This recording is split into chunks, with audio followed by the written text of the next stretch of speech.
ছুটির দিনে ওরা গাছের ডালে বসে বসে খুব গল্প করছে। আর কি নিয়ে গল্প করছেন? না রাধা কৃষ্ণের জন্য, নাকি কৃষ্ণ রাধার জন্য। আর এইভাবে গল্প করতে করতে তো দুজনের মধ্যে খুব ঝগড়া বেঁধে গেল। আর ঝগড়া করতে করতে দুজন দুজনকে কি বলছিল জানো?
সেটা খুব ভালো লাগবে না?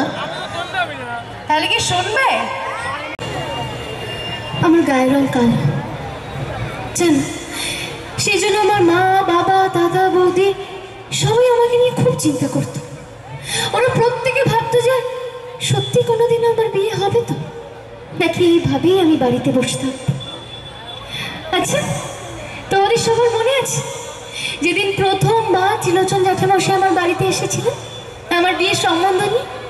সেদিন না আমার বাড়ির সবাই খুব আনন্দ পেয়েছিল, আনন্দ করে বাড়িটাকে একেবারে মাথায় তুলে রেখেছিল। আমারও খুব আনন্দ হচ্ছিল, কিন্তু আমার সেই আনন্দের কথা শোনার যে কেউ ছিল না, শুধু ছিলেন আমার কৃষ্ণ, আর তাকেই আমি শুনিয়েছি। তারপর একদিন আমরা শহরে আসলাম, আমার বিয়ের বেনারসি কেনা হলো, গয়না কেনা হলো, তারপর সেজে গুজে পান পাতা দিয়ে মুখ ঢেকে আমি মণ্ডপে গেলাম। আর যখন মুখের সামনে থেকে পান পাতাটা সরাই না, দেখলাম খুব চেনা একটা মুখ, জানি যে মুখটাকে আগে অনেকবার আমি দেখেছি, শহরের রাস্তায়, গ্রামের রাস্তায় অনেকবার। বিশ্বাস করো, সেদিন আমি বিয়েটা করতে চাইনি, কারণ ওখানে সবাই আমাকে বলছিল আমি নাকি মিথ্যেবাদী, আমি নাকি ঠক, আমি নাকি জোচ্চোর। কিন্তু আপনারা সবাই তো আমাকে চেনেন। আমি কি সত্যি কাউকে ঠকিয়েছিলাম? আমি কি সত্যি কাউকে মিথ্যা কথা বলেছিলাম? তারপর এসে দাঁড়ালাম চৌধুরী বাড়ির সদর দরজায়।